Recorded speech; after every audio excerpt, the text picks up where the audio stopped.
Namaste to one and all. Welcome back to another session of Science at Your Tips. We were discussing the questions which are there in our NCERT 10th class, first lesson, chemical reactions and equations. In our previous sessions, we have completed up to 14th question. So let us start 15th question here in this session. So here we have 15th question. What do you mean by a precipitation reaction? Explain by giving examples. So you know already that precipitation, it is a type of double displacement reaction. Here two compounds will react together to form insoluble compound which is unable to dissolve in the given liquid. That only we are calling it as a precipitate. So wherever precipitate is formed, we can call it as a precipitation reaction. So here we have an example. That is, many different examples you can give. In that one example we are discussing, sodium chloride reacts with silver nitrate to form silver chloride and sodium nitrate. Or otherwise, barium chloride reacts with sodium sulfate to form barium sulfate and sodium chloride. So let us see with the equations.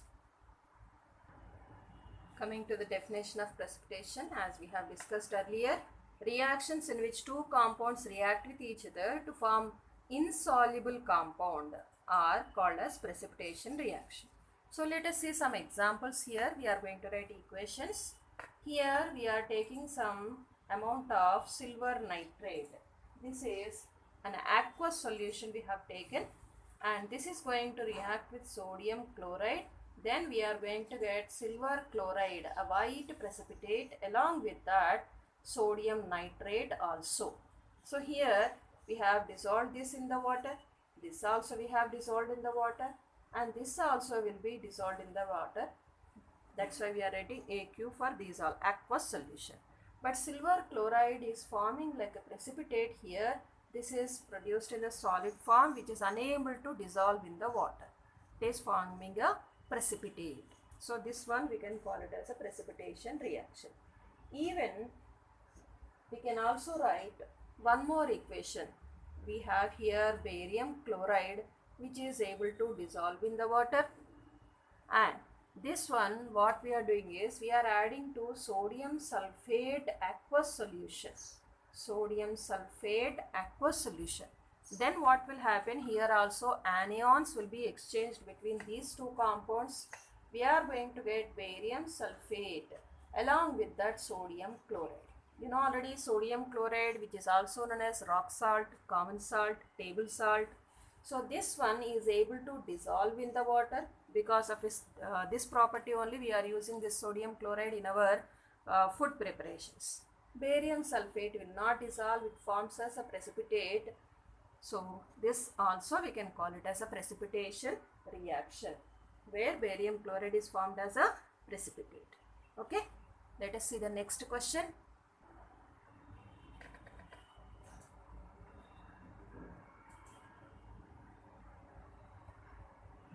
Coming to 16th question. Explain the following in terms of gain or loss of oxygen in two examples, with two examples each. One is oxidation and the other one is reduction. So as the name suggests, oxidation can be called as gain of oxygen. Reduction is nothing but loss of oxygen. So once we will see the examples for these. Here I am writing the example for oxidation reaction. Magnesium reacts with oxygen to form magnesium oxide. For balancing, we'll write 2 Mg here. Here also 2 MgO. And even copper also reacts with oxygen to form cupric oxide, copper oxide. Here for balancing, we can write 2 before Cu and also before CuO. So these, not only these, so many are there. These two examples we have written here for oxidation reaction, where oxygen is added for the element. Now let us see some of the reduction reactions also. These reduction reactions, what will happen? They are going to lose the oxygen. So here let us take here copper oxide, this black color substance which we got there, this black color copper oxide, whenever it is treated with hydrogen gas, then what happens here, we are going to get copper. Copper oxide will lose its oxygens to form copper, and hydrogen will gain that oxygen to form water. So here copper oxide is getting reduced because it is losing the oxygen.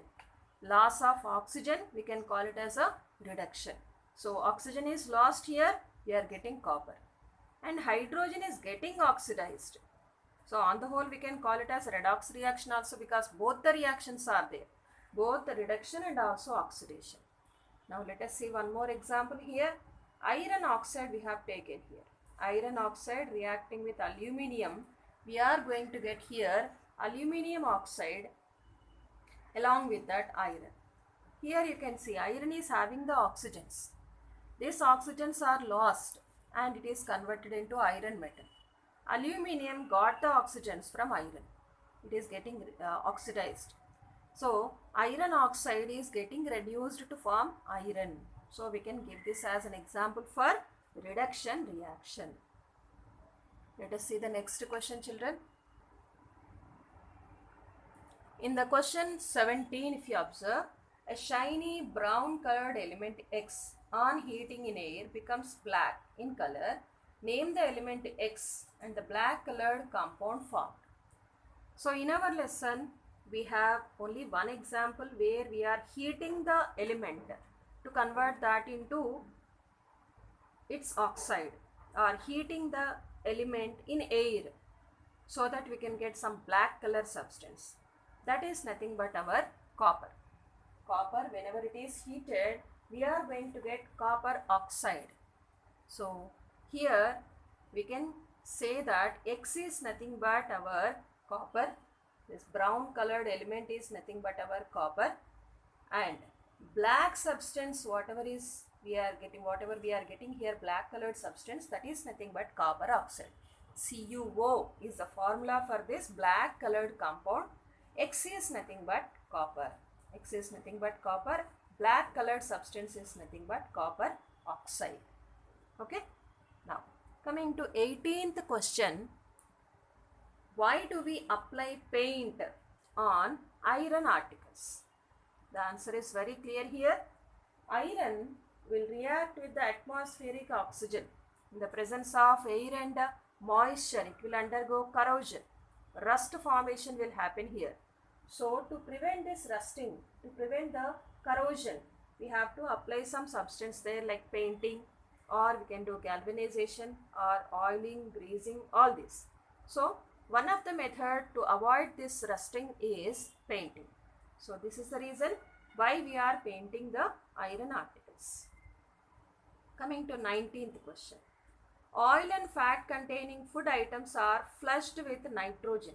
Why? Generally what happens is oil and fat containing food items, they will react with the oxygen.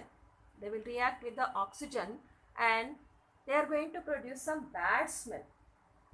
Some bad smell is produced. So this is called as rancidity. This is called as rancidity. To avoid that in the sense, this oil and this fat containing food material should not come into contact with the atmospheric oxygen, or in that packets also oxygen should be removed. So that is why what we will do, if it is empty, what happens, oxygen may be there. That's why we have to flush that with the nitrogen. So nitrogen, with the nitrogen gas we can flush it, or even we can add E vitamin, C vitamin, or we can add some inert gases. By using these all, we can avoid the rancidity, avoid the bad smell from this oil and food containing food materials, oil and fat containing food materials. Bad smell can be removed. So that is why we are adding this nitrogen gas. We are flushing that with the nitrogen gas. So that is the reason why we are flushing that with the nitrogen gas. Coming to 20th question. Explain the following terms with one example each. Here we have corrosion and one more rancidity. Corrosion is nothing but Metal reacts with the atmospheric oxygen. Metal reacts with the atmospheric oxygen to form its oxide. Here if you take the example of iron, iron will react with the atmospheric oxygen. Iron will react with the atmospheric oxygen. Along with that, water also. Moisture also is important for its rusting. If moisture is not there, then also iron will not undergo the rusting. So after it reacts, we are going to get some compound in this form, Fe2O3 XH2O. This is known as hydrated iron oxide, whose common name is rust. Hydrated iron oxide. Here iron oxidation number in this compound is +3. Coming to rancidity.